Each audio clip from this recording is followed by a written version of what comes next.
अच्छा अच्छा, कोई और स्टूडेंट जो है वो बता सकता है कि वर्चुअल ग्राउंड क्या होता है?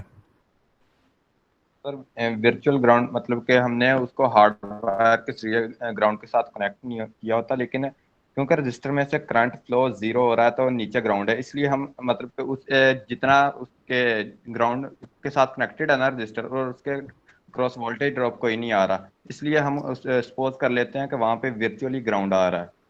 अच्छा, लेकिन है कि वर्चुअल ग्राउंड और नॉर्मल ग्राउंड में फर्क कैसे करेंगे आप? सर विजुअल पर वो केसीएल नहीं अप्लाई कर सकते? बिल्कुल ठीक। ये आपने कहाँ पे पढ़ा था? किस कोर्स में? मैं वैसे जानना चाहता हूँ क्योंकि ये बड़ी अच्छी चीज है। फैजान साहब, कौन से कोर्स में आपने वर्चुअल ग्राउंड का ये पढ़ा था? आपको बिल्कुल ठीक पता है। सर ये सारों आपने को बताया सही था। पता है। अच्छा, मैंने बताया हुआ है, बस ठीक है। सही है। तो वर्चुअल ग्राउंड जो है ना, वहां पे वाकई वहां पे केसीएल लग सकता होता है। जो मेन ग्राउंड है ना, उधर केसीएल आप लगाने को लगा सकते हैं, लेकिन आपको नहीं पता कि अब 10 या 20 डिफरेंट जगहों के ऊपर जाके जो है ना, वो आपके पास आ रहा है वर्चुअल ग्राउंड का। तो ये फिर इसीलिए आपने बड़ा अच्छा जवाब दिया, क्योंकि इसी कोर्स में पढ़ा है आपने और फ्रेश फ्रेश। तो चलें, अच्छी बात है, लेक्चर मतलब आप लोगों ने देखे हुए हैं। तो हमारे पास ना अब होता क्या है, सिनेरियोज क्या बनते हैं। अब एक हमारे पास पॉइंट है ए, डिफरेंशियल के केस के अंदर कहाँ है हाफ सर्किट?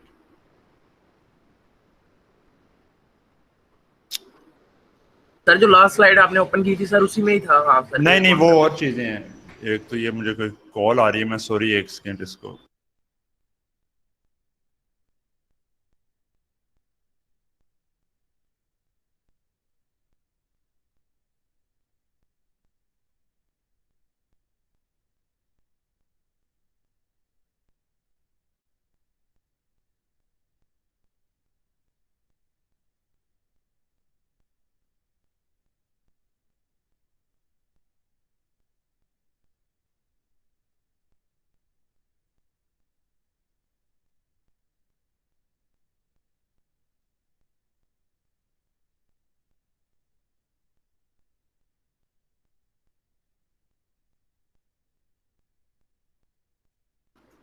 अच्छा, ये जो होता है ना फेक बैंक कॉल्स, उस तरह की कोई कॉल थी।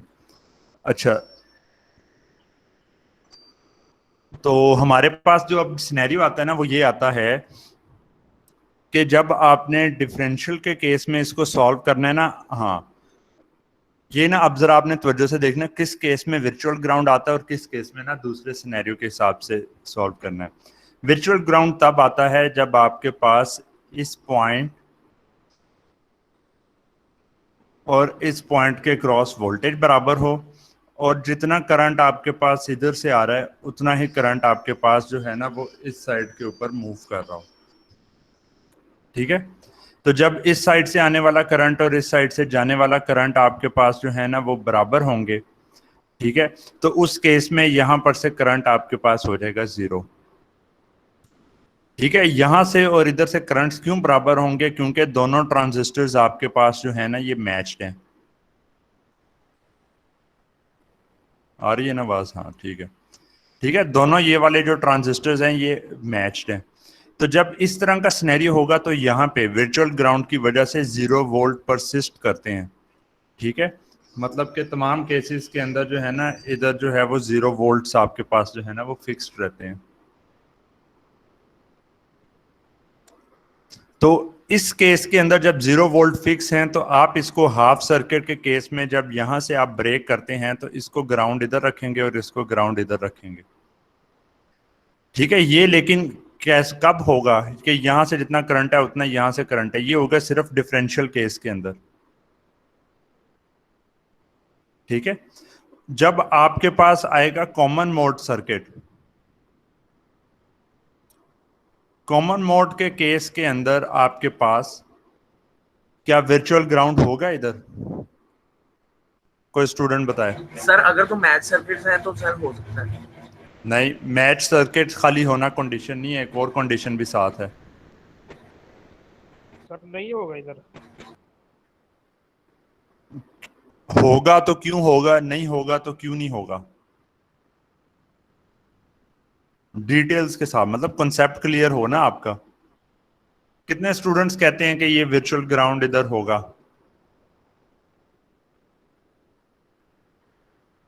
सर इधर करंट अगर सेम फ्लो कर रहा है तो सर ये वर्चुअल ग्राउंड होगा, आपने जैसे कि अभी बताया।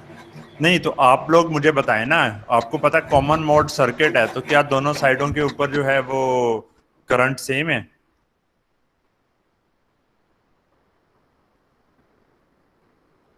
यस सर, कोई सेम है। Yes sir. अच्छा,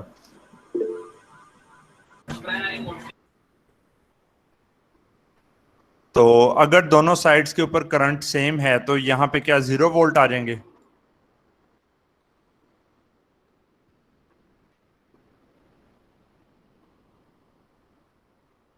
जी। अब यहां पे देखें कि काम होता क्या है। वहां पे आपके पास इधर प्लस से माइनस था वोल्टेज, और इधर अगर इधर VID/2 थी तो इधर माइनस VID/2 थी, जिसका मतलब है कि यहां पे प्लस था और इधर नेगेटिव था। Same but opposite voltage, same but opposite direction of current. यहां पे आपके पास कॉमन मोड के केस के अंदर वोल्टेजेस तो अब भी सेम है, लेकिन उनकी पोलैरिटी दोनों की एक जैसी है, तो यहां से करंट इस तरफ को आएगा। तो अब यहां पर आप अगर KCL अप्लाई करते हैं, लेट से ये आपके पास करंट है IE और ये करंट है IE, तो इधर से कितना करंट फ्लो करेगा? 2i। तो 2i। 2IE। अब ये 2IE के केस में क्या हम इसको वर्चुअल ग्राउंड मतलब के कह सकते हैं? No no sir. No sir. तो यही बात है ना कि इसलिए जो है वर्चुअल ग्राउंड जो है ना वो यहाँ पे मतलब कि आपके पास नहीं आएगा। एक सेकेंड,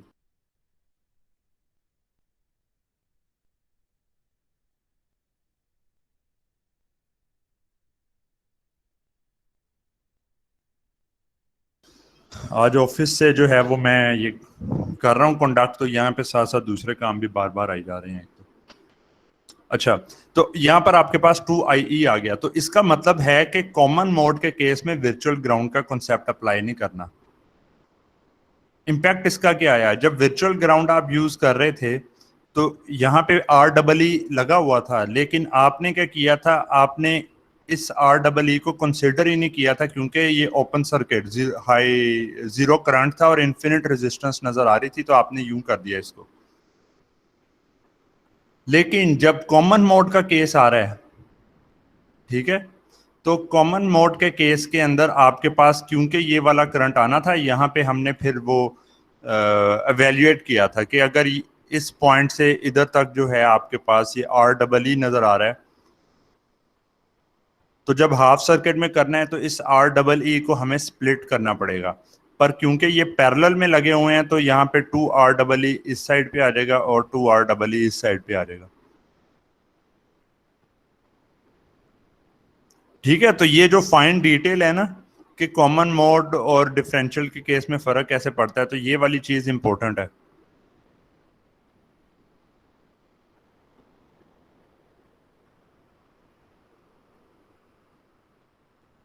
समझ आइए? जी सर ठीक है। सर। अच्छा,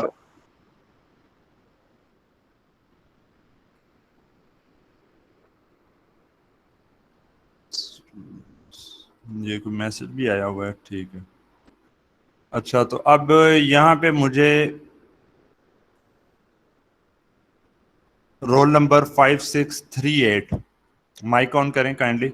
मैं ज्यादा डिफिकल्ट क्वेश्चंस नहीं पूछूंगा, ठीक है, तो मुझे क्योंकि थोड़ा बहुत आइडिया है, लेकिन है कि फिर भी जरा एटलीस्ट थोड़ा सा इंक्लूसिव हो ना।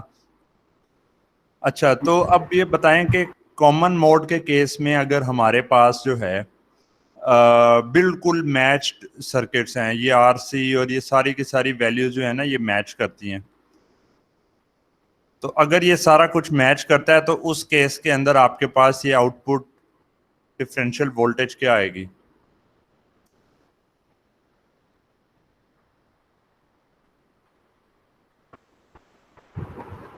जी जी सर, 5 ये आउटपुट जीरो हो जाएगी, मतलब आप सेम हो जाएगी जब वो उसको सब्ट्रैक्ट करेंगे तो। हाँ बिल्कुल ठीक, क्योंकि दोनों तरफ एक जैसी वोल्टेज आपने अप्लाई की हुई है। जी सर। अच्छा, तो एक जैसा ही करंट फ्लो कर रहा है, तो जब सारे के सारे पैरामीटर्स एक जैसे होंगे तो फिर ये आपके पास ऐसे आएगा। ठीक है, सही है, आपने सही जवाब दे दिया इसका। अच्छा, बाकी अब आ जाए 5681, काइंडली माइक ऑन कर दें।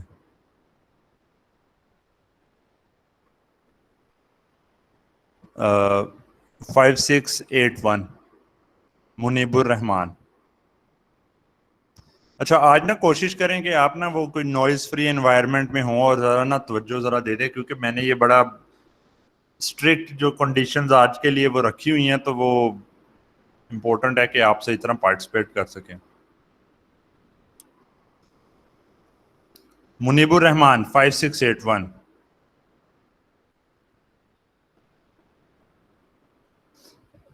सिया या कोई और जो है ना वो इनको कांटेक्ट करे अगर आपके पास हो, ठीक है, बाय फोन कांटेक्ट करें, तो ये जब माइक ऑन करेगा ना तो फिर ही अटेंडेंस की पिछली काउंट्स होंगी। ओके सर, मैं करता हूँ। ठीक है, हाँ वो मैसेज या कोई चीज इस तरह, हाँ खोल, ये माइक ऑन किया था 5681। जी जी, सवाल इतना मुश्किल नहीं होता, आप लोग टेंशन ज्यादा ले जाते हैं। 5639 ने लीव कर दिया, ये लीव कर दिया, ठीक है। 5681 देखें, अब मैंने इसीलिए पहले आपको बताया था कि ना माइक और चीजें अपनी जो है ना वो ठीक करके रखें आप। चलें, आप चैट में मैसेज लिख दें, मैं आपसे पूछता हूँ, ठीक है, लेकिन क्विकली लिखना है आपने। अच्छा, अगर हमारे पास जो है इधर ये जो रजिस्टर्स इधर लगे हुए हैं उसमें से हमारे पास ये आरसी की वैल्यू इधर और इधर डिफरेंट हो जाए, तो क्या उस केस में भी हमारे पास डिफरेंशियल कॉमन मोड जो आउटपुट वोल्टेज आ रही है वो जीरो होगी अगर मिस मैच आ जाए?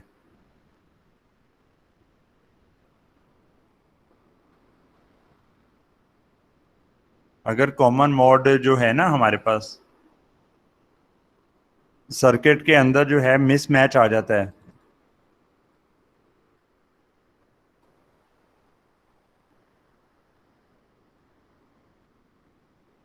फाइव सिक्स एट वन जवाब दे दें आप।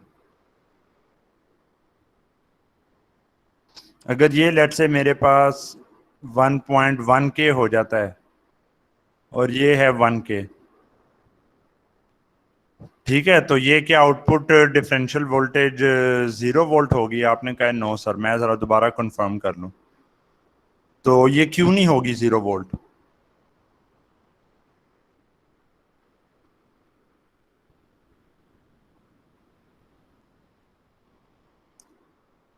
पॉइंट 1K का डिफरेंस, चलें ठीक है, मैं ये कंसिडर कर लेता हूँ, सही है। अच्छा जी, तो ये हमारे पास ना सिनेरियो इस तरीके से बन जाएगा कि अगर तो ये हमारे पास मैच सर्किट्स हैं तो आउटपुट वोल्टेज जीरो है, लेकिन आमतौर पे हमेशा हमारे पास जो है ना कुछ मिसमैच होता है। ठीक है, तो जब मिसमैच होता है तो उस मिसमैच की वजह से हमारे पास कुछ ना कुछ जो है आउटपुट वोल्टेज आ रही होगी, लेकिन उसको गेन बहुत कम मिल रहा होगा as compare to the differential. 5608 ने भी लीव किया है। नो सर, लीव नहीं किया, मैं क्लास में हूँ। अच्छा ठीक है, तो वो आपका मेरे ख्याल में बार बार आना जाना लगा हुआ है। अच्छा, और कोई आप लोगों का क्वेश्चन तो पूछें। सर एक क्वेश्चन ये था कि एवियोनिक्स में जैसे आपने बताया था मिसमैच को ओवरकम करने के लिए हम जो है इसको काफी प्रिसाइज में करते हैं, तो सर जैसे कि हम सिलिकॉन यूज करते हैं, तो सर फिर हम उसमें क्या चीज यूज करते हैं? इसके कोई रेजिस्टेंस को अगर हमने मिसमैचिंग से खत्म करनी हो तो सर। पहली तो चीज ये कि यहाँ पे जो बात हुई है ना वो ये हुई है कि ये जो रेजिस्टर्स है ना ये एक्सटर्नल लंप्ड कंपोनेंट्स हैं, ठीक है।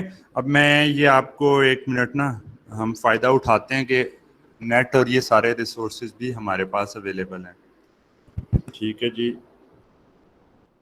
अल्ट्रा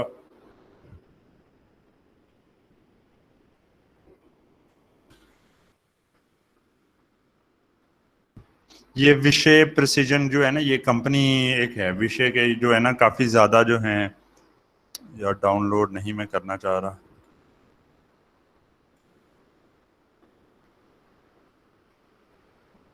ये हैंडबुक, ठीक है। अल्ट्रा प्रिसाइज जो रजिस्टर्स है ना, लंप्ड कंपोनेंट्स, ये उनकी इधर बात हो रही है। अच्छे खासे लोगों ने इन चीजों के अंदर भी जो है किया होता है। अल्ट्रा प्रिसीजन जो है ना,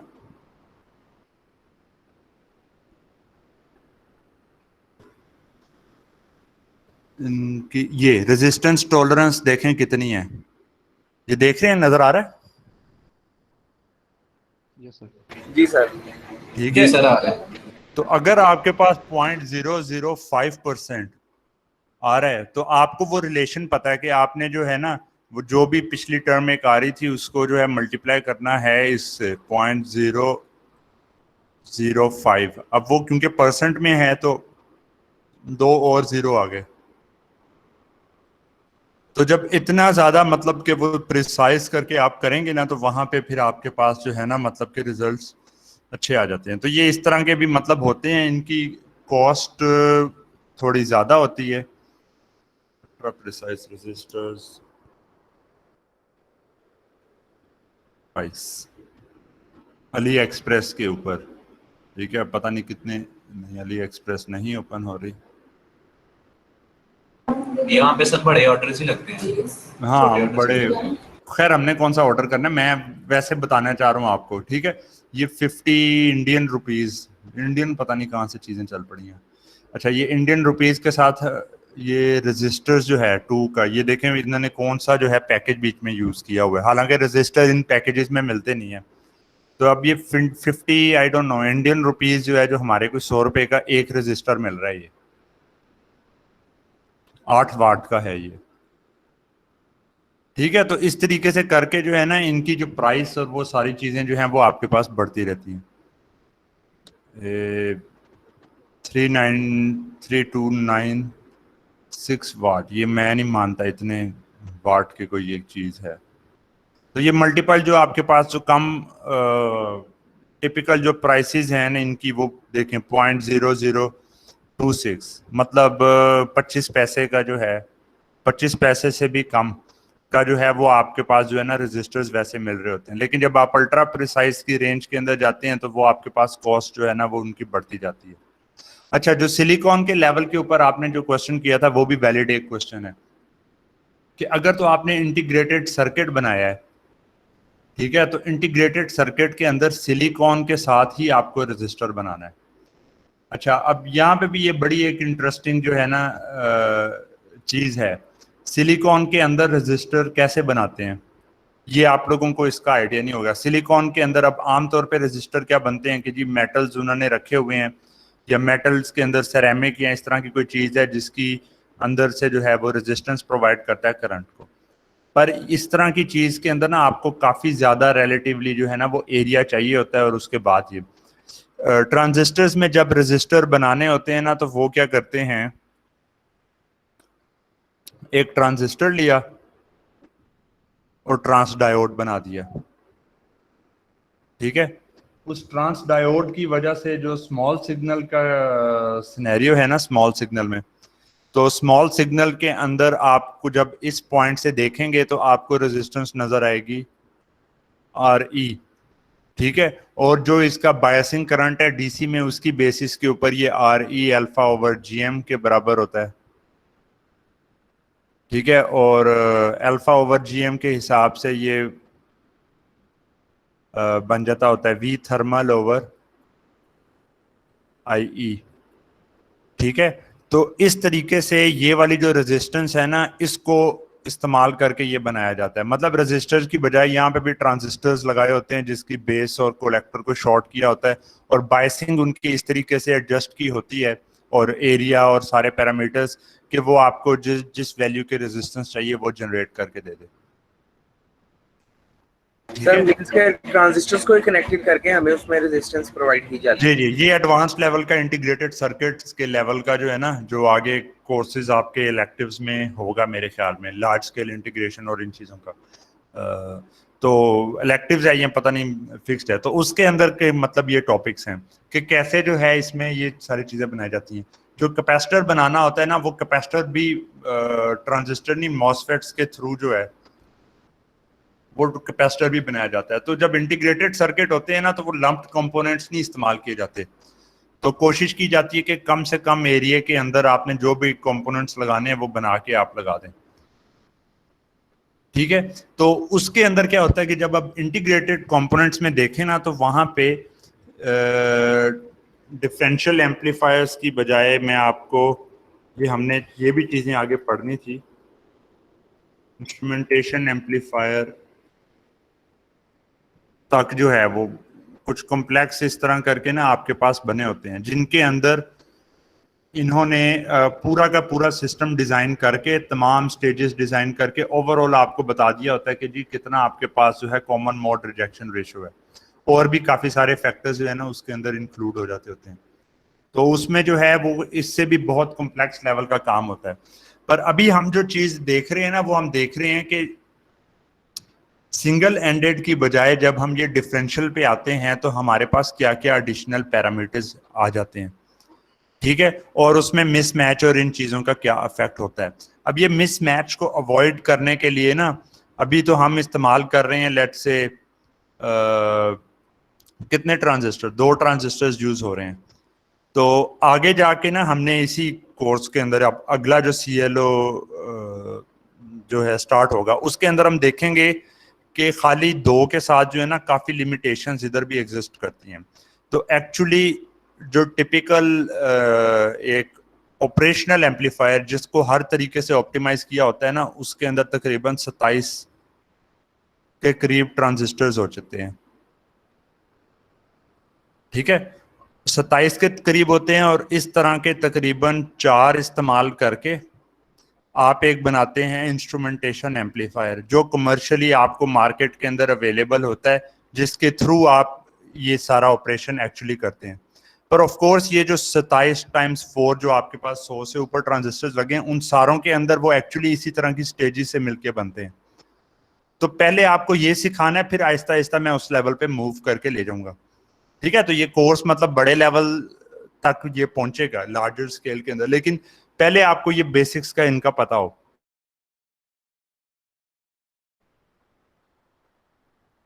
ठीक है, कि जो करंट सिनेरियो आपको दिया जा रहा है उसमें कैसा बिहेवियर आता है, फिर हम आहिस्ता आहिस्ता आगे को ना मूव करेंगे।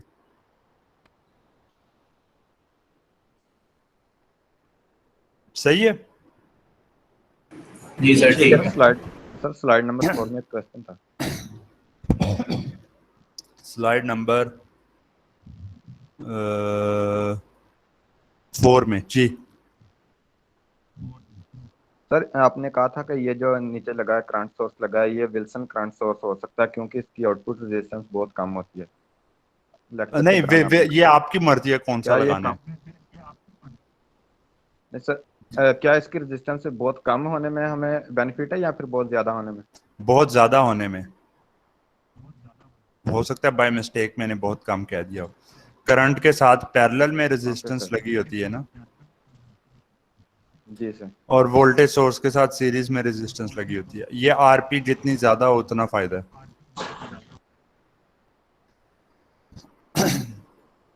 जी, और कोई क्वेश्चन? सर, क्या कॉमन मोड वोल्टेज जो है वो सिर्फ रेजिस्टेंस मिसमैच पे डिपेंड करता है या कोई और भी पैरामीटर्स हो सकते हैं जिस पे ये इफेक्टिव हो सकते हैं? वो और भी बहुत सारे पैरामीटर्स पे डिपेंड करता है। यहाँ पे आपको सिंप्लीफाइड अप्रोच में सिर्फ और सिर्फ इसका बताया गया। ठीक है, वो कौन से और पैरामीटर्स पे अंदाजन कोई स्टूडेंट बता सकता है? सर बीटा पे, बीटा मिसमैच पे हो सकता है। ठीक है, 2 ट्रांजिस्टर्स मैच्ड, आपने कहा था मैच्ड है, लेकिन मैच्ड ट्रांजिस्टर्स को भी सिलिकॉन में करना जो है वो थोड़ी बहुत फ्लक्चुएशन लाई करती है। जी, और बीटा का मिसमैच हो सकता है, आरसी का मिसमैच हो सकता है, और करंट सोर्स का सर? जो करंट सोर्स का मिसमैच है ना वो नहीं हो सकता। वो बीटा के मिसमैच की वजह से ही करंट सोर्स का मिसमैच होगा। वो क्यों? क्योंकि जब आपने ये दो को लगाया है ना, डीसी बायसिंग वाला सिनेरियो की तरह, ये वाला, तो अगर ये ट्रांजिस्टर और ये ट्रांजिस्टर जो है इनका बीटा मिसमैच होगा, या इसके इंटरनली जो है emitter base junction area, emitter base junction area इसका और इसका डिफरेंट होंगे, बीटा हो सकता है मैच, ये third parameter emitter base junction area हम कहेंगे।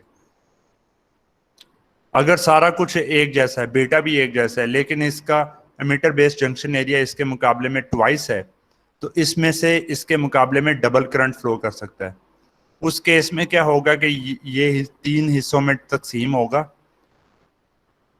2/3 करंट इधर से फ्लो करेगा और 1/3 करंट इधर से फ्लो करेगा, क्योंकि इधर से एक जितनी वोल्टेज के ऊपर यहाँ से इसके मुकाबले में डबल करंट फ्लो करना है। तो जितना मिसमैच आपके पास एमिटर बेस जंक्शन एरिया का होगा, बाकी सारे पैरामीटर एक जैसे हों तो भी मिसमैच क्रिएट हो सकता है। आमतौर पे होता नहीं है, फाउंड्री वाले काफी प्रिसाइज होते हैं, तो इतना बड़ा नहीं होता कि 2 टाइम्स है इस तरह का हो जाए, लेकिन मिसमैच कुछ ना कुछ उधर एग्जिस्ट करता है। तो करंट सोर्स ने तो जो भी चीज है उसने एक ही करंट ये जनरेट कर रहा है ना, अगर तो 2 करंट सोर्स लगाए होते तो मिसमैच हो सकता था। ये तो एक है, सर्किट की अपनी रेजिस्टेंसीज और ये चीजें डिटरमिन कर रही हैं कि जी कितना करंट दोनों में से फ्लो करना है। सही है? Yes sir. और कोई पैरामीटर?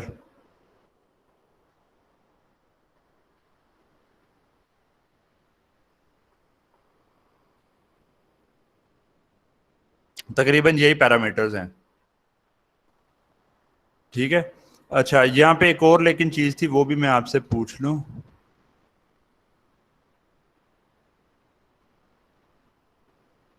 अच्छा, ये जो REE 2 REE और ये वाले हैं, इसकी वजह से हो सकता है कोई मिसमैच?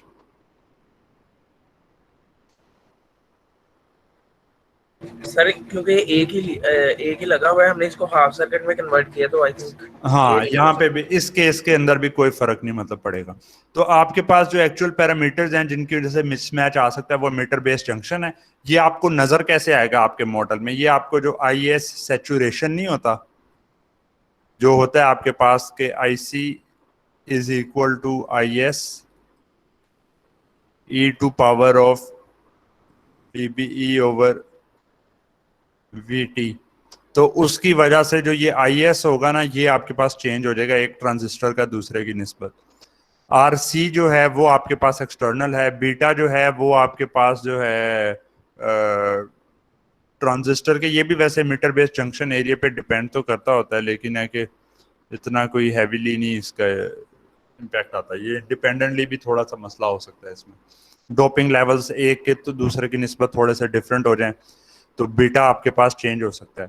लेकिन आमतौर पे अगर अच्छे फैब्रिकेशन की हुई है तो ये बीटा और EB का मिसमैच नहीं आएगा, क्योंकि जो भी टेक्नोलॉजीज होती है ना फाउंड्री की, उसके अंदर उन्होंने ये बना के ना, ऑपरेशनली तब होती हैं जब उन्होंने पूरी तरह से हर possible error, emitter based junction, beta और टेम्परेचर वेरिएशन से सारी की सारी चीज़ें उन्होंने करेक्टराइज की होती हैं। फिर जाके वो फाउंड्री ऑपरेशनल होती है और डिज़ाइनर्स को ये सारे पैरामीटर वो दे देते हैं, तो उनको पता होता है कि भाई मैं ये बना रहा हूँ तो इतनी वेरिएशन आ सकती है। इनके ना सॉफ्टवेयर भी कम लाइब्रेरीज होती हैं जिसमें ये सारा बिल्ट इन होता है कि जी ट्रांजिस्टर का इतना एमिटर बेस्ड जंक्शन है, इसमें इतने % एरर है, उससे इतनी नॉइज क्रिएट हो सकती है, उससे इतना टेम्परेचर का फर्क पड़ सकता है, उससे इतने जो है आपके पास अर्ली इफेक्ट में फर्क पड़ सकता है, हर चीज़ कंसिडर की होती है उसमें। तो लेकिन है कि लैब की सेटिंग में आप अगर करेंगे ये लम्प्ड कंपोनेंट्स के साथ, तो फिर तो ये बहुत ज़्यादा एरर आएगा। तो आमतौर पे जो है 100 dB का जो है कॉमन मोड रिजेक्शन रेशियो जो है ना, वो आपके पास जो है कमर्शियल ICs में मिल जाती हैं। एक अब ये पढ़ा नहीं है इंस्ट्रूमेंटेशन एम्पलीफायर, लेकिन ना एक जो मेरे पास ये इधर ऑफिस में भी पड़ा हुआ है इंस्ट्रूमेंटेशन एम्पलीफायर है टेक्सास इंस्ट्रूमेंट्स का, उसका जो कॉमन मोड रिजेक्शन रेशियो है वो ये देख लें 130 dB, ठीक है, तो ये एक मतलब इंपॉर्टेंट चीज होती है, जो भी जिसने भी डिफरेंशियल सा काम करना हो तो उस कैटेगरी में वो बताते हैं, स्पेसिफाई करते होते हैं। ठीक है, वो बना किस तरीके से ये कंस्ट्रक्शन, ये हमने आगे इसी कोर्स में पढ़नी है। क्लियर? जी सर। सर एक जी। क्वेश्चन है, वो करंट मिरर में से है सर। सर जब हमने लैब परफॉर्म की थी ना हम्म। सर, जो हमने करंट मिरर सिंपल जो लगाया था उसमें हमारे पास जो डिफरेंस आ रहा था वो तकरीबन नियर अबाउट 70 और 80 मिली एम्पेयर का आ रहा था, मगर जब हमने विल्सन लगाया था वो सिर्फ 1 का आ रहा था। एक मिनट।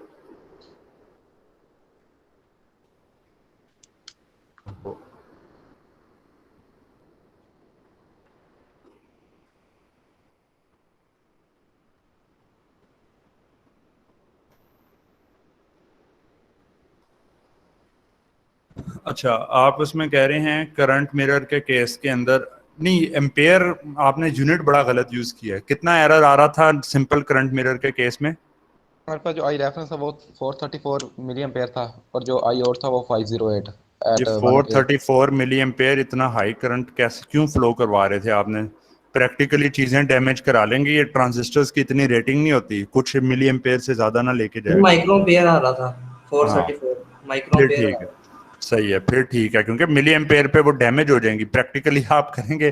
फिर वही बात है ना कि जो एक वो अक्सर मीम्स वगैरह भी जो है वो बने होते हैं कि जिन्होंने इंजीनियरिंग जो है वो ऑनलाइन के अंदर किया, तो वो फिर जब प्रैक्टिकली कर्श करते हैं तो चीज़ों ने तबाही होना है।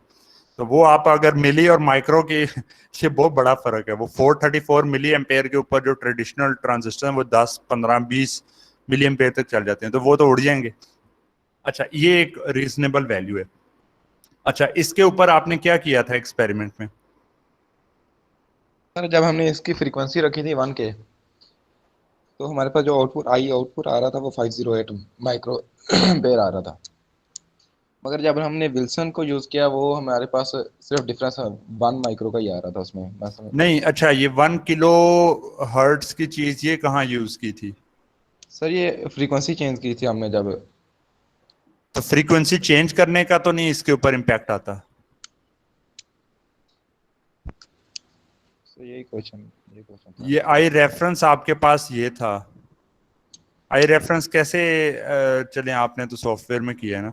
और ये जो 508 है ये कौन सा करंट है?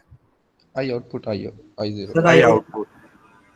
हाँ, तो ये आई आउटपुट तो आपके पास जो है ना बस इतना आया। आप ये फ्रीक्वेंसी का नहीं, आप बताएं कि लोड करंट की ये वैल्यू थी ना उस वक्त आपके पास ये आ गया। ठीक है, तो ये एरर बन गया। ट्रांजिस्टर्स मैच्ड थे आपके पास? Yes sir, same transistor yes थे। सर सेम से। सर ये फ्रीक्वेंसी नहीं चेंज कर रहे थे, हम आरएल को चेंज कर रहे थे। आरएल को चेंज करने की वजह से ना अब आउटपुट करंट पे बहुत ज्यादा फर्क आ रहा था एक। हाँ, ये अब मुझे, क्योंकि मैंने डिजाइन जब किया आर हुआ है ना ये सर एक्सपेरिमेंट जब साल 1.5 साल पहले, तो मुझे पता है कि क्या चीजें थी, तो मैं जब इसलिए आरएल फ्रीक्वेंसी का सुन के हैरान हुआ। जी। सर जब आरएल 1 के था ना तो तकरीबन रिजल्ट ठीक आ रहे थे, लेकिन जब हम 33 किलो हम करते थे ना तो बहुत ज्यादा फर्क आ रहा था इसमें। हाँ, अब मैं ये आपको बताता हूँ कि कैसे। अच्छा हुआ ना हमने ये इस तरह का सेशन एक रख लिया। अब होता क्या है कि आपको जैसे कि पता है कि जो आपके पास ये आउटपुट साइड है, ठीक है, मैं ये बाकी नहीं ट्रांजिस्टर का बना रहा, यहाँ पे आपको पता है रेफरेंस आ रहा है, ये पूरी चीजें। तो यहाँ पे आपने जब लोड लगाया 1K का, तो करंट कितना आया? 508 माइक्रो एम्पेयर। और जब आपने 33K लगाया फिर कितना करंट आया? सर वो करीब ही आ जाता था वो उसके 20K पे आ रहा था 458। 450। ठीक है, अब ये फर्क क्यों पड़ा? ये फर्क इसलिए पड़ा कि आपके पास यहाँ पर एक RO लगी हुई है। ठीक है, इस RO की बजाय यहां पर अगर आप देखेंगे ना, ओहो, ये मैं क्लियरली जरा सिग्निफाई कर दूं इस चीज को।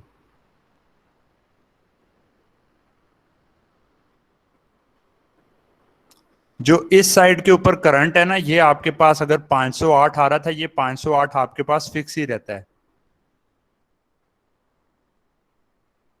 लेकिन जैसे जैसे आप यहां पर से जो है वो करंट की, या इसने जितना 508 देना था, ये 508 फिक्स ही रहता है। लेकिन जैसे जैसे आप इधर रेजिस्टेंस की वैल्यू चेंज करते जाते हैं ना, तो उसकी वजह से क्या होता है, ये रेजिस्टर क्योंकि इस रेजिस्टर के पैरेलल में है, तो ये पैरेलल में वोल्टेज ड्रॉप आता है। तो जो आपके पास एक्चुअली जो आई आउटपुट आ रहा है, आई आउट डैश उसको कह लें, वो आता है जो आइडियल केस में आई आउटपुट आना है टाइम्स पैरेलल में आपके पास ये करंट डिवाइडर इनके ऊपर लगेगा, आर ओ और आर एल के ऊपर। ठीक है, उसके अंदर क्योंकि ये करंट आप निकाल रहे हैं, वो आपके पास होगा जनाब आर ओ ओवर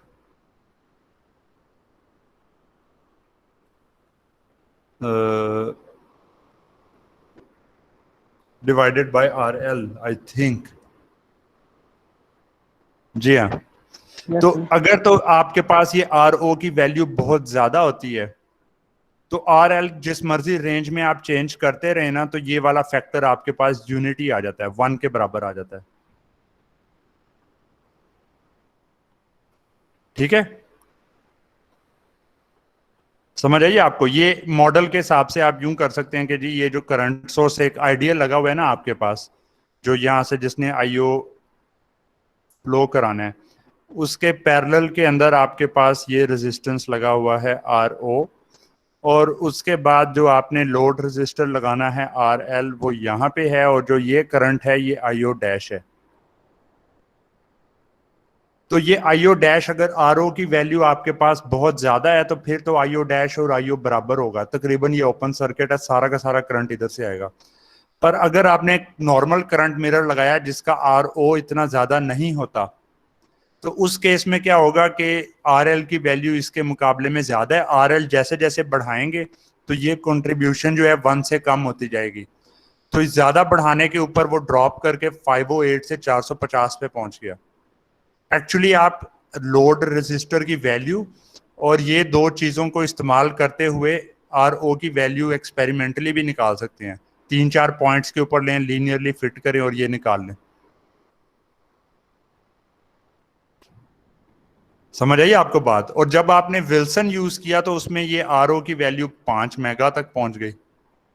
उस केस के अंदर आप जब भी चेंज करते हैं तो आर एल का इम्पैक्ट कोई नहीं आता। ये मैंने सारी चीजें आपको उस लेक्चर के अंदर मतलब बताई थी। ठीक है, तो लेकिन मैंने यही कहा था कि एक्सपेरिमेंटली जब नहीं ना करते, या एटलीस्ट बेशक सिमुलेशंस में, आपको नहीं आइडिया होगा कि ये फायदा क्या हो रहा है आपको। अब आपको पता चल गया कि जी फायदा क्या है। अच्छा, विल्सन में दूसरी क्या चीज थी कि आईओ और आईओ डैश में फर्क भी बहुत कम हो गया होगा। यस सर, बहुत ही सिर्फ 1 माइक्रो का था फर्क। हाँ ठीक है, वो फर्क भी आपके पास कम हो गया। तो ये सारे मतलब के फायदे आपको विल्सन के अब नजर आए ना उधर, इम्प्रूव्ड स्टैंडर्ड और विल्सन करंट मिरर में क्या क्या फायदे होते हैं। ठीक है, तो ये चीज भी जो है मतलब के काफी इम्पोर्टेंट है।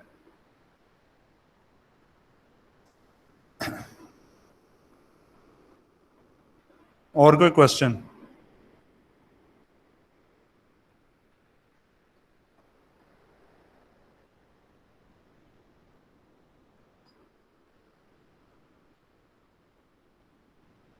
कोई क्वेश्चन नहीं है?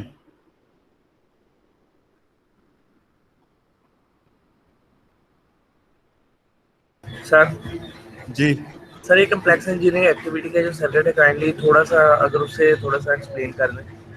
वो मैंने किया था, पूरा एक रिकॉर्डेड सेशन पड़ा है उसके सर वो मैंने explanation। देखा था, उसमें ना कुछ उस दिन मेरे लाइट का इशू था, तो सर वो मैं ले नहीं सका। तो मैंने देखा है कुछ सर सर्किट में इशू आ रहा था, मींस के वो उसको थोड़ा सा काइंडली एक्सप्लेन अगर कर सकें। स्पेसिफिक क्वेश्चन पूछ लें उस पे। सर ये आई रेफरेंस जो सर इधर हमने यूज किया है, उसके रिलेटेड सर ये बताइएगा, मींस दैट के इसमें हमने जो सीईपी है, सीए है कम्प्लेक्स इंजीनियरिंग एक्टिविटी, सर इसमें हमने बेसिकली एक ऐसा सर्किट आपने कहा था डिजाइन करना है जो कि आगे तो सर्किट को सेंस कर लेगा। सर ये हमने ऐसा सर्किट सेंस बनाना है जो कि टेम्परेचर को सेंस करे। सर ऐसा ही है? आई रेफरेंस जो है वो तीनों में जो आरटीडी हमने लगाए थे उनमें सेम आए। तो सर आई रेफरेंस की जगह हमने कुछ ऐसा सर्किट विडलर करंट कुछ इस तरह का करंट सोर्स हमने लगाना है। आई रेफरेंस की जगह रजिस्टर लगाना है, लेकिन वो रजिस्टर के थ्रू क्योंकि आपके पास आ जाएगा, ऊपर 5 वोल्ट फिक्स है, नीचे ग्राउंड फिक्स है। जी सर। तो आपको पता है ना वो पूरा जो प्रोसेस है कि कैसे आप निकाल सकते हैं। नीचे ट्रांजिस्टर्स लगे हैं, उनकी VBE फिक्स होती है, तो आप पूरा वैल्यूएट कर सकते हैं कि जी कितना आएगा। पर चीज़ ये नहीं है कि वो करना कैसे है, चीज़ ये है कि भाई रेफरेंस करंट रखना कितना है आपने। ठीक है सर, बस ये कंफ्यूजन हो रही थी, वो ना मैं उस दिन लेक्चर नहीं सका। आई रेफरेंस बेसिकली हमने इसको कैलकुलेट करना है। आई रेफरेंस करना है, सर्किट बनाना है, वो मुख्तलिफ पार्ट्स हैं, एक पार्ट के अंदर आई रेफरेंस चूज करना है आपने। और उसके लिए आपको बताया गया है कि भाई जो RTD है उसकी रेजिस्टेंस इस रेंज में वेरी हो सकती है। अब उसमें कुछ कंस्ट्रेंट्स आपने ढूंढनी है कि जी क्या कोई भी दुनिया जहान का आई रेफरेंस लगा सकते हैं, या कोई लिमिट देखनी है आपने कि जी आई रेफरेंस इतना मैक्सिमम हो सकता है, इतना मिनिमम हो सकता है, उसमें से फिर वैल्यू चूज करें आप। ठीक है सर। ठीक है ना, वो सारी चीज़ों के ऊपर जो है वो डिपेंड करता है, पर वो क्या लिमिटेशंस हैं कोर्स के लेक्चर्स में वो बताई गई हैं, थोड़ा सा बताया गया, वो बड़ी डेप्थ में देखें तो आपको मिलेगा। पर आपको ये पता होना चाहिए कि कोई तो लिमिटेशन है। हमेशा जब भी डिज़ाइन कोई चीज़ आप कर रहे हो ना, हमेशा आपके पास कंस्ट्रेंट्स होती हैं। ठीक है, नहीं होती हैं तो आपने डीपली चीज़ों को देखा नहीं है। आप मतलब कहें ना कि जी कोई भी एक प्रॉब्लम आ रही है कि जी ये है एक सर्किट कोई आपने बनाना है कि जी आपके पास अगर टेम्परेचर एक ख़ास डिग्री से बढ़ता है तो वो लेट से फ़ैन ऑन कर दे, और एक ख़ास डिग्री टेम्परेचर जो है ख़ास डिग्री से कम होता है तो वो फ़ैन को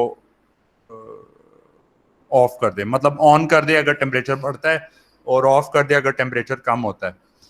तो क्या आप में से, ये मैं इधर को बनाता हूँ, ये लेट से मैं कहता हूँ कि जी 26 डिग्री सेल्सियस है, मैं एक सिस्टम बनाता हूँ कि जब ये टेम्परेचर जो है ना 26 डिग्री सेल्सियस से आपके पास जो T मेजर्ड है, वो जब इस 26 डिग्री सेल्सियस से बढ़े तो फैन ऑन हो जाए, और जब इससे कम हो जाए तो फैन ऑफ हो जाए।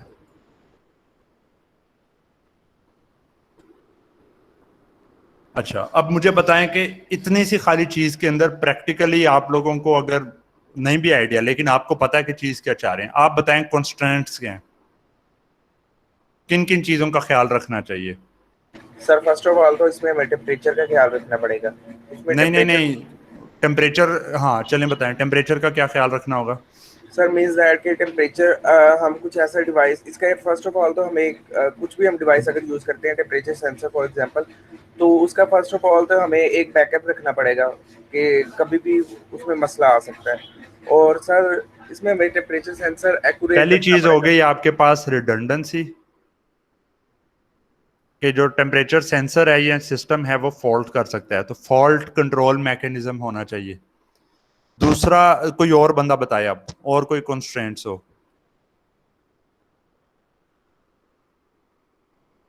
हम तमाम जो ये चीज़ें पढ़ रहे हैं ना, उन सारों में यही चीज़ होती है कि कंस्ट्रेंट्स निकालते हैं, हर सर्किट की लिमिटेशन देखते हैं, फिर उसके हल की तरफ मूव करते रहते हैं। फिर पूरा कोर्स ही ऐसे चलते रहना आगे भी। जी सेकंड जो हम रजिस्टर यूज कर रहे हैं उसकी मतलब कि कितने रेजिस्टेंस चेंज होने पर आउटपुट पे वोल्टेज क्या फर्क आ रहा है इससे? लाजमी तो नहीं है कि आप रेजिस्टेंस यूज करें, ओपन है वैसे, अभी तो कोई चीज उस तरह की चीज तो स्पेसिफाई हुई नहीं है। मैं टारगेट अचीव करने के नहीं, मैं कंस्ट्रेंट्स की बात कर रहा हूँ सर इसमें कि किन किन चीजों का ख्याल रखना है ये सिस्टम बनाने के लिए। सर इसमें अगर ये भी एक कंस्ट्रेंट आ सकती है, यानी कि अगर आप बैकअप के लिए दो कंपोनेंट्स यूज कर रहे हैं तो वो मैच एक होने मिनट चाहिए। रुकें, अभी दूसरा कोई जो है ना वो बताए जी, वो रिडंडेंसी होगी ना मैचिंग के लिए उसकी। अच्छा, आप सही बता रहे थे, तकरीबन ये 5608 था, क्या नाम था आपका? 5608, आप सही बता रहे थे जी, बताएं। सर जो भी हम मतलब टेम्परेचर सेंसिंग के लिए डिवाइस यूज कर रहे हैं ना, उसका ख्याल रखना पड़ेगा कि कितना टेम्परेचर चेंज होने पर उस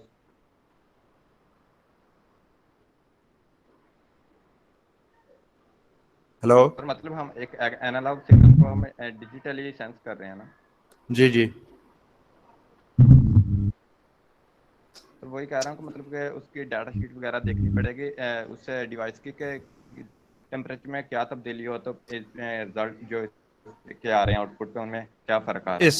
इसको मैं कह देता हूँ सेंसिटिविटी। सेंसिटिविटी का क्या मतलब है कि कितना प्रिसाइसली आपका टेम्परेचर सेंसर सेंसिटिव है टेम्परेचर की चेंजेस के ऊपर। ऐसे ना हो कि आपने कहा बिल्कुल 26 डिग्री के ऊपर रखना है और आपका सेंसर जो है वो आराम से 2 डिग्री की वेरिएशन तो उसमें नॉर्मल आती हो। ऐसे हैं अवेलेबल एनटीसी और बाकी सेंसर भी, उनकी इतनी प्रिसीजन नहीं है। तो आपको अगर 26 डिग्री प्रिसाइज रखना है तो उस तरह करना होगा। लेकिन है कि फिर अच्छा एक ये हो गया, और कोई स्टूडेंट बताए।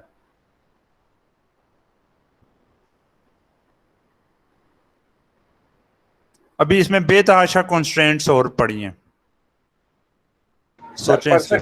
परसेंटेज ऑफ एरर सर ये सेंसिटिविटी में ही आ जाएगा। हाँ वो सारा उसी के अंदर आ गया कि कितने परसेंट एरर आ सकते हैं मेजरमेंट के अंदर। और कोई सर जो हमारे पास वो सेंस करने वाला है कंपोनेंट सर, उसको कितनी रेंज है टेम्परेचर के लिए? रेंज आपको चाहिए नहीं, आपने 26 डिग्री पे करना है, कॉन्स्ट्रेंट उसमें तो आई नहीं। ये तो स्टैंडर्ड है, हर एक जगह पे होता है, चेक करेंगे आप, लेकिन वो कॉन्स्ट्रेंट नहीं है। कॉन्स्ट्रेंट्स वो चीजें होती हैं जो कि नंबर ऑफ डिवाइस या जो आपकी ऑप्शंस हैं उनको लिमिट कर दें। अभी तो है कि दुनिया जहान का कोई भी सेंसर आप इस्तेमाल कर सकते थे, पर कॉन्स्ट्रेंट एक आई कि भाई मैंने छोटे साइज की लेट से अगर डिवाइस बनानी है तो मुझे टेम्परेचर सेंसर या ये वो चीज़ें यूज़ करनी होंगी जो कि माइक्रो लेवल के ऊपर हों, छोटे साइज की हों। उसकी वजह से बहुत सारे ऐसे जो टेम्परेचर सेंसर हैं वो रूल आउट कर दिया आपने।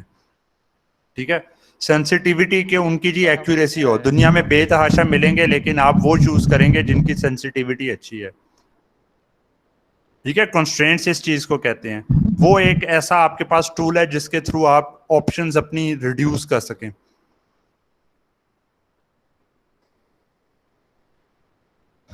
अच्छा, मैं अब इसके अंदर एक चीज बताता हूँ, ठीक है, रुके। आपने कहा कि जी 26 डिग्री के ऊपर जो है ना फैन ऑन हो जाए और फिर बंद हो जाए। अब ऐसे भी तो हो सकता है कि आप जैसे ही ये फैन ऑन होता है आप पंखा चलाते हैं, पंखा चलाने की वजह से टेम्परेचर कम हो जाता है, फैन ऑफ हो जाता है, फैन ऑफ होते ही गर्मी होती है, फिर दोबारा टेम्परेचर बढ़ता है, फैन ऑन हो जाता है। तो ये तो आप ऑसिलेट करते रहेंगे, जिसकी वजह से आपका जो स्विच है जिसने फैन ऑन या ऑफ कराना है वो तो जल जाएगा। ये कंस्ट्रेंट है, ये कंडीशन है आपको सही दी गई। बेशक 26 डिग्री पे ही करना हो, आप इसका हल क्या करेंगे, इसको कहते हैं हिस्टेरेसिस। आप दो थ्रेशोल्ड बनाएंगे, एक लेट से आपने बना दिया 26.2 डिग्री सेल्सियस, दूसरा आपने बना दिया 25.8 डिग्री सेल्सियस। और ये जिसने आपको डिजाइन करने के लिए कहा है, आप उसको कन्विंस करेंगे कि भाई उसमें ये मसला आना था, आप ये वाला यूज करें। इसमें क्या होगा कि जो नॉइज इस तरीके से आती है, ठीक है, एक तो नॉइज आती है तो नॉइज की वजह से बार बार स्विचिंग नहीं होगी।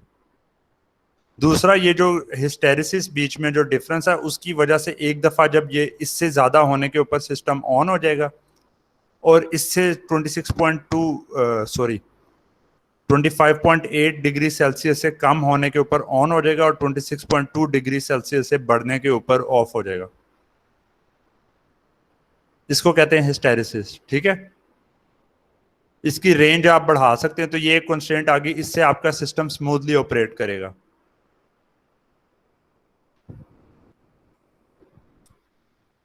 अब समझ आई आपको इस चीज की? सर मींस कि हम इसकी रेंज डिफाइन कर देंगे कि इस रेंज में वर्क करे। रेंज ही नहीं, खाली हिस्टेरिसिस आप इसमें डिफाइन करेंगे।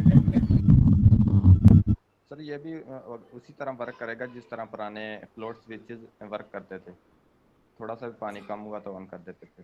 हाँ ठीक है, वो तो स्विचिंग ही करा करा के। तो अब जैसे ये जो वाटर लेवल सेंसर्स हैं उसके इसमें यही होता है कि आप देखते हैं कि जी लेवल इतना पानी का इससे ज्यादा होगा तो इसको जो है ऑफ कर देना है और इससे कम होगा तो ऑन कर देना है। वो ऐसे ना हो कि पानी जो है वो बार बार स्विचिंग करा के ही आपकी चीज। तो ये तमाम प्रैक्टिकली जितने भी सिस्टम्स होते हैं उनके अंदर ये चीज चाहिए होती है।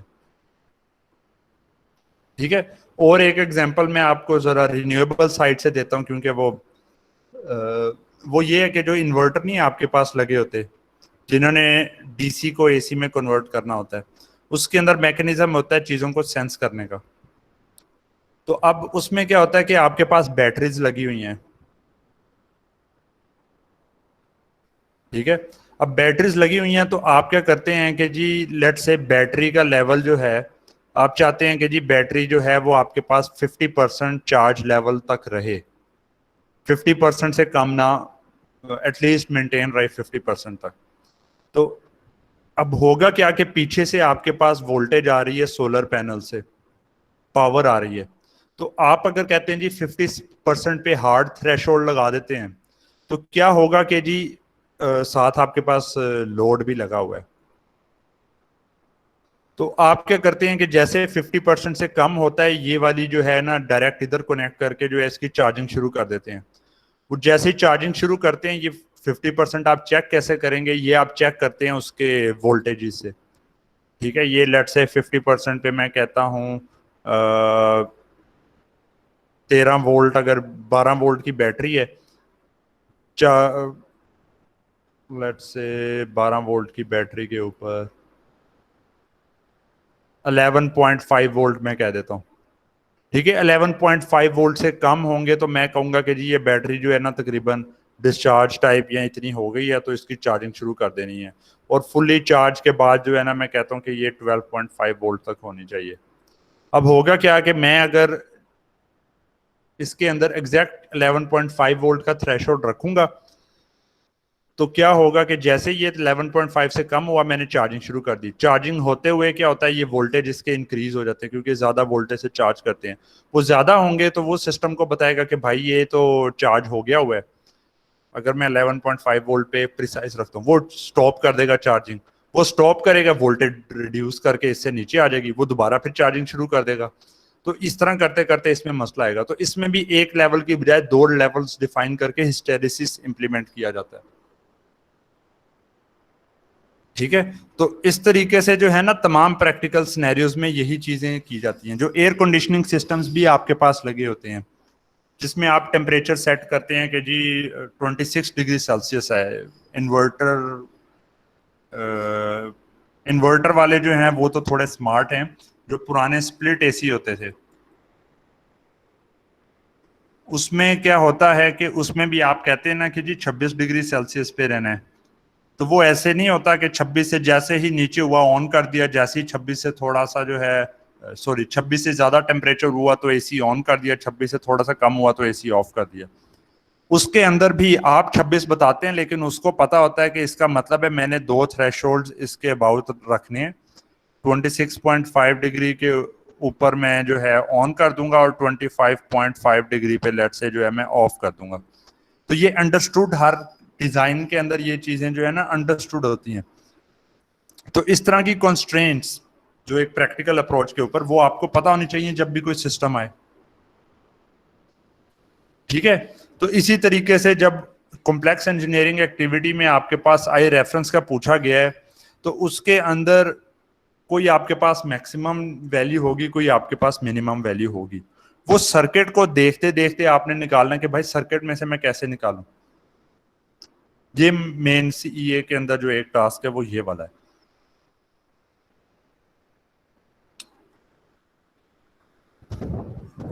और कोई क्वेश्चन?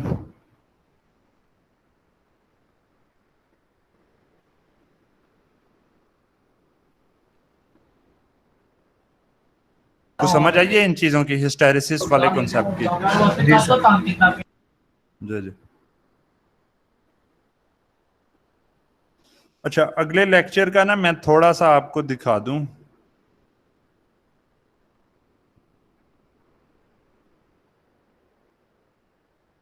हाँ ये अच्छा हुआ, ओपन स्टेजेस पहले आ रहा है।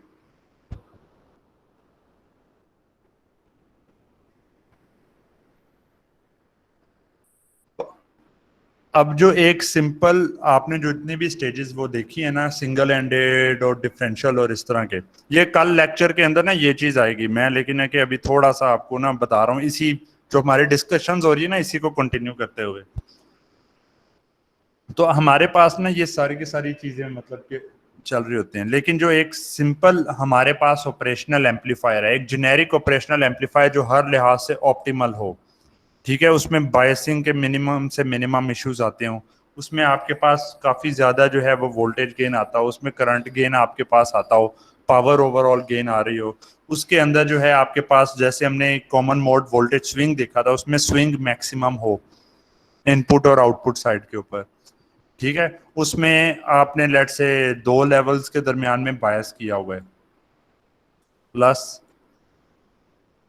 5 वोल्ट के ऊपर और -5 वोल्ट के दरमियान में किया है। तो आप चाहते हैं कि जो आउटपुट वोल्टेज आए वो आपके पास एग्जैक्ट 0 वोल्ट के राउंड वोल्टेज आए।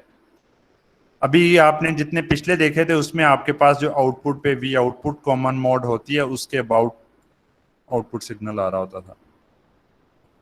तो इसमें हमें फिर आगे जाके जो है ये पता चलता है कि हमें जो इनपुट स्टेजेस चाहिए होती हैं स्टैंडर्ड डिफरेंशियल एम्पलीफायर, उसके बाद हमें जो है एक इंटरमीडिएट स्टेज चाहिए होती है जो कि डिफरेंशियल इनपुट को सिंगल में कन्वर्ट करता है, फिर हमें लेवल शिफ्टिंग चाहिए होता है ताकि जो आउटपुट लेवल है वो हमारे पास 0 के बराबर आए, फिर हमें एक आउटपुट स्टेज चाहिए होती है जो कि कॉमन कलेक्टर या वोल्टेज फॉलोअर होता है जो कि आपके पास करंट गेन प्रोवाइड करता है, वोल्टेज गेन इधर से लेके और आगे करंट गेन लेवल उसका नॉर्मल करके और फिर आप आउटपुट स्टेज के ऊपर करंट गेन प्रोवाइड करते हैं, और ये सारी की सारी चीजें हर स्टेज में ट्रांजिस्टर्स लग के फिर एक आपके पास ऑपरेशनल एम्पलीफायर बनता है, ठीक है।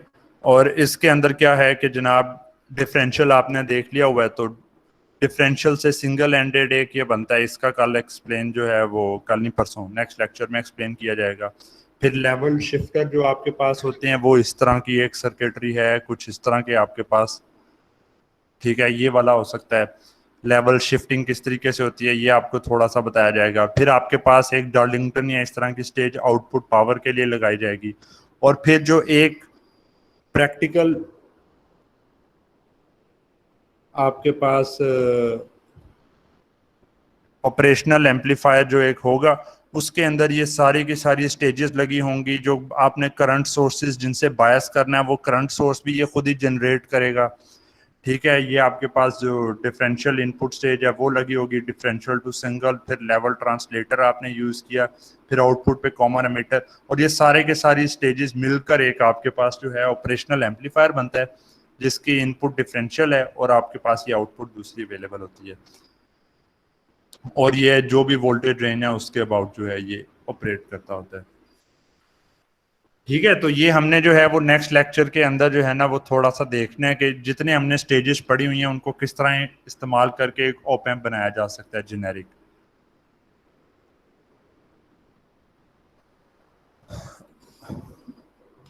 तो कोई क्वेश्चन आप लोगों का?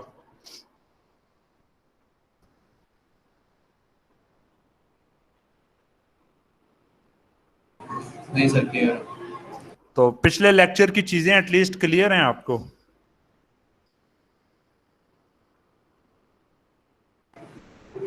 जी सर तकरीबन क्लियर। यस सर तकरीबन। जो नहीं क्लियर कोई पूछ लें, अभी टाइम है, फिर ज़ाया क्यों करना है टाइम ऐसे।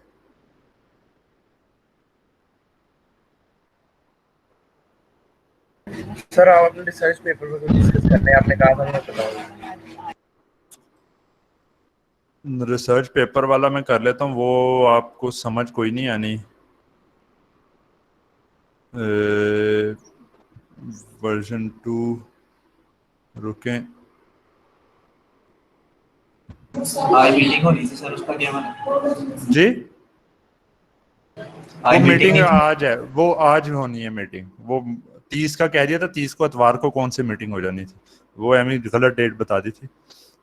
ये है 2.1, अभी भी पेपर वाला तो काम चल रहा है, थोड़ा सा उसके जो है रिव्यू वाला है। चलें आपको तस्वीरें दिखा देता हूँ। जो जी कोई क्वेश्चन क्या आ रहा है सर? आपने कहा था 30 को उनकी, वो 31 को है, ये मैं बता दिया। हम वोल्टेज गेन कैसे इंक्रीज करेंगे डिफरेंशियल गेन एम्पलीफायर का? एक तो वोल्टेज गेन इंक्रीज करने का तरीका ये है कि आरसी की वैल्यू बढ़ा दें।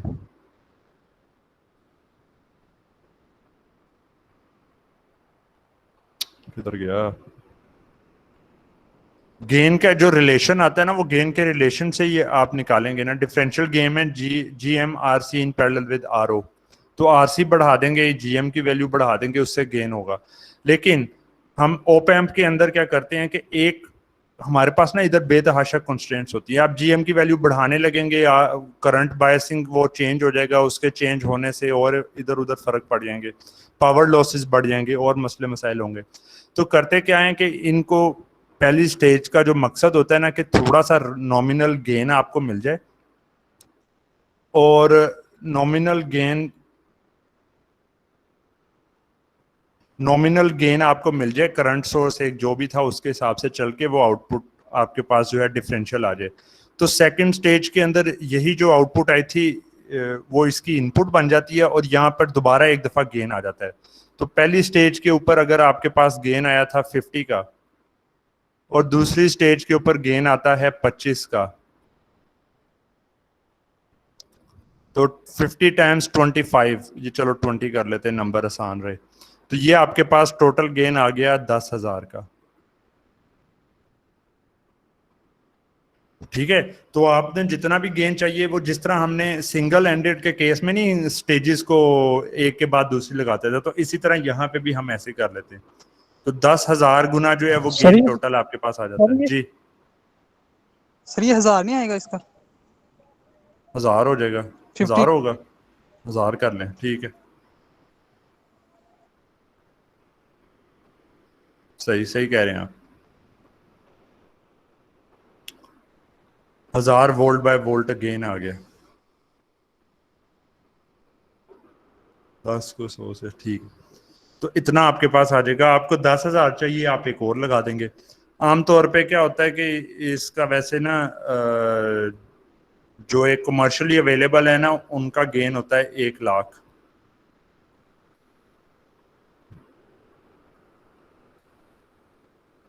ओप एम्प्स का 1 लाख उनका जो है ना गेन होता है, और इनपुट रेजिस्टेंस में जी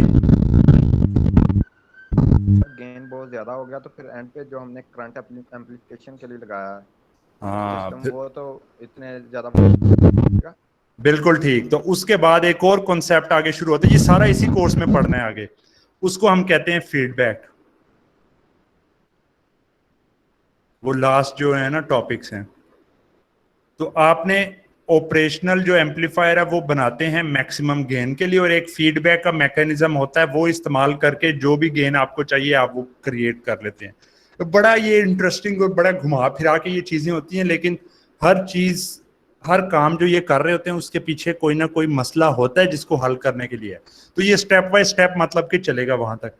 ठीक है, मैं वो एक ही लेक्चर में, या अभी मैं पूरा नहीं आपको एंड तक की बात बता सकता, वो आगे आप स्टेप बाय स्टेप पढ़ेंगे ना तो आपको सही तरह समझ आएगी। पर इस कोर्स के एंड तक हमने एक ऑप्टिमल सॉल्यूशन तक पहुंच जाना है कि जिसके ऊपर हमें हर स्टेज का ऑपरेशन पता होगा, और हम एक ऐसी डिवाइस बना लेंगे जो हमारे सारे मसले हल कर देगा। ठीक है, और उसमें जो है अब होता क्या है कि ये जो इतने सारे ट्रांजिस्टर हैं, मैनुअली लगाने की बजाय ये सारा आपको, ये इसकी इनपुट है ना, ये बाहर निकाल दें, आउटपुट इसकी बाहर निकाल दें, तो ये पूरा का पूरा जो हिस्सा है ना, ये आपके पास एक ही चिप के अंदर होता है। आपको इंटरनल उसका पता भी नहीं होता, आपको कंपनी वाले बता देते हैं कि जी यहाँ से यहाँ तक बिहेवियर कैसा है, और आप खाली वो चिप खरीदते हैं और उसको इस्तेमाल करते हुए अपना गेन अचीव कर लेते हैं। ठीक है, सर मतलब इसमें हमने एक फ्री साइज एम्पलीफायर डिजाइन करना सीखना है। जी सर मतलब इस कोर्स में हमने एक फ्री साइज एम्पलीफायर डिजाइन करना सीखना है। आपने एम्पलीफायर के कंपोनेंट्स और वो चीजें पढ़ने हैं, डिजाइन फुल उसको जो है, और डिजाइन इस लेवल तक आपने पढ़ना है कि जी इन चीजों को, एक बेसिक सा जो एम्पलीफायर है ऑपरेशनल, वो कैसे बन सकता है, कैसे इस्तेमाल हो सकता है, कैसे उसका एनालिसिस कर सकते हैं, कोई भी चीज डिजाइन करनी है उसके लिए। अच्छा, साकिब महमूद आपका क्वेश्चन आ रहा है कि जी ये कॉमन मोड रिजेक्शन रेशियो का मतलब क्या है डिफरेंशियल एम्पलीफायर के लिए? तो जो कॉमन मोड रिजेक्शन रेशियो है ना, इसका मतलब डिफरेंशियल एम्पलीफायर के लिए ये है, जो कि इसके रिलेशन में भी लिखा हुआ है, डिफरेंशियल इनपुट आपके पास जो आ रही है उसको कितना गेन मिल रहा है और कॉमन मोड को कितना गेन मिल रहा है, इसकी रेशो है कॉमन मोड रिजेक्शन रेशो। आप चाहते हैं कि जो सिग्नल दोनों इनपुट टर्मिनल्स पे कॉमन आ रहा है उसको गेन आप आइडियली चाहते हैं कि 0 मिले, और जो डिफरेंशियल है उसको गेन जो आपका डिजायर्ड है, लेट्स से 200 आप चाह रहे हैं कि गेन आए, तो 200 आपको गेन उसका मिले। तो जो कॉमन मोड रिजेक्शन रेशियो है वो आपको इनकी रेशियो बताता है। आइडियली ये टर्म आपके पास होनी चाहिए इन्फिनिटी, ठीक है, क्योंकि ये आप चाहते ही नहीं है कि इसको कोई गेन मिले, लेकिन प्रैक्टिकली मिसमैचेस और इन सारी चीज़ों की वजह से जब हम ये एवेल्युएट करते हैं तो इसकी वैल्यू डिफरेंट रेंजेस में आती है। आमतौर पे जैसे ईना 1 to 8 जो एक देखा था उसके केस में इसकी वैल्यू बनती है तकरीबन आई डोंट नो 30 लाख बनती है।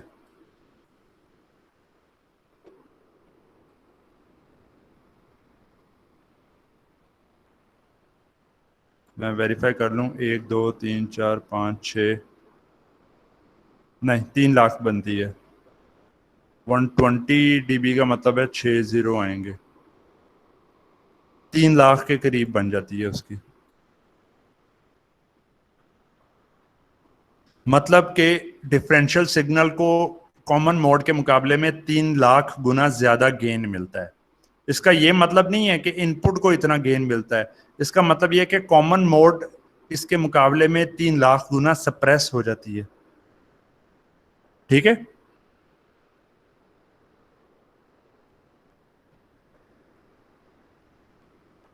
समझ आइए आपको? एक तो अच्छा आप वो यूज कर रहे थे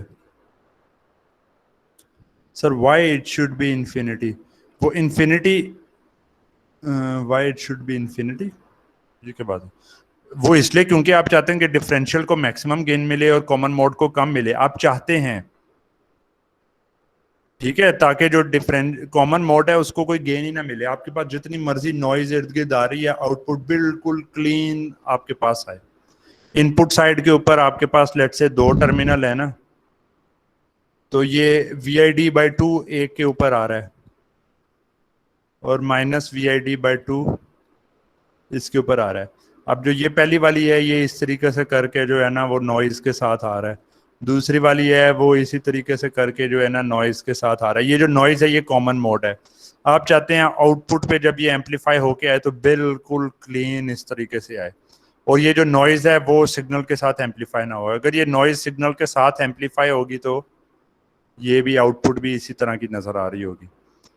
तो इसके अंदर ये जो डिफरेंशियल सिग्नल था ना, जो ये क्लीन सिग्नल मैंने बताया था, जो इसमें क्लीन सिग्नल है उसको ये नॉइज के मुकाबले में 3 लाख गुना ज्यादा गेन मिलता है, जिसका मतलब है कि ये नॉइज सप्रेस हो जाती है और आपको बिल्कुल क्लीन आउटपुट नजर आएगी।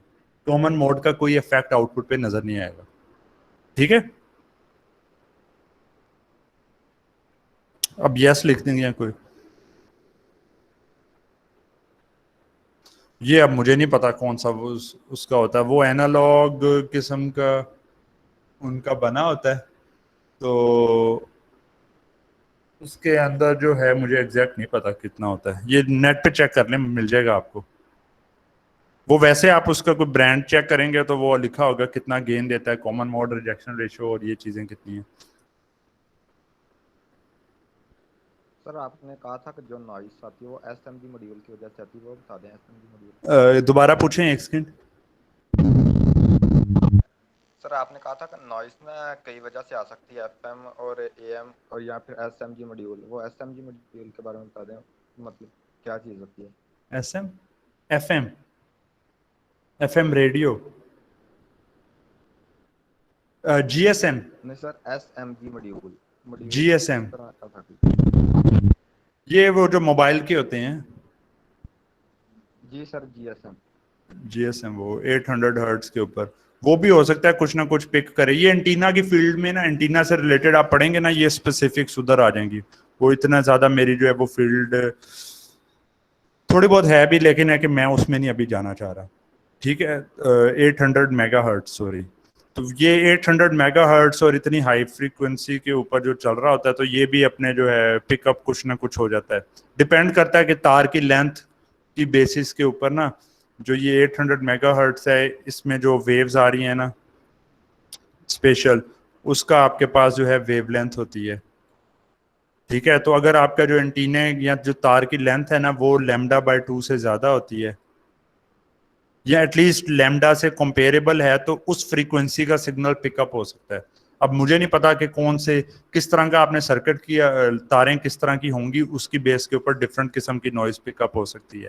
पर जैसे जैसे हाई फ्रीक्वेंसी पे जाते हैं ना, तो वो पिकअप कंपोनेंट रिड्यूस होता रहता है।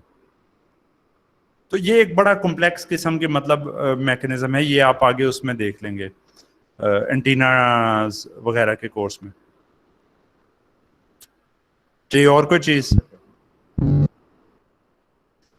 अच्छा, जो वो पेपर वाला था वो मैं ये आपको दिखा दूं। जिस चीज पे मैं अभी जो काम कर रहा हूँ वो है कि जैसे हमारे इधर पाकिस्तान के अंदर काफी ज्यादा जो है अब ये रूफ टॉप सोलर और इस तरह के सिस्टम्स वगैरह ना बनना शुरू हो गए, लगने लग गए हैं। ठीक है, तो उस रूफ टॉप सोलर की वजह से क्या होता है कि अब जो छत है उसका एक खास फीसद हिस्सा जो है ना, उसके ऊपर फोटोवोल्टेइक जो है उसका साया वगैरह भी आएगा। तो अब खास तौर पे जैसे सेमी एरिड हॉट, जैसे फैसलाबाद का एरिया है, अर्बन है, हॉट सेमी एरिड क्लाइमेट है इसका, तो वहाँ पे जो है हम रूफ टॉप अगर जो है पीवी सिस्टम या इस तरह से वो लगते हैं, माउंट होते हैं, तो उसके साए की वजह से जो बिल्डिंग के अंदर एयर कंडीशनिंग और हीटिंग सिस्टम्स हैं पूरे साल के अंदर, उसका क्या इम्पैक्ट होता है। ठीक है, क्या पीवी लगने से क्या बिल्डिंग के अंदर हमारे पास फायदा होता है, नुकसान होता है, और इन टर्म्स ऑफ के कितनी हीट छत से हमारे पास बिल्डिंग में फोटोवोल्टेइक पैनल के बगैर आ रही है और कितनी आती है अगर छत पे इस पे कवरेज हो। और सिर्फ दिन को नहीं, रात को भी इस चीज का इम्पैक्ट होता है। I don't know, black body radiation पढ़ा है किसी ने? ब्लैक बॉडी रेडिएशन क्या होती है?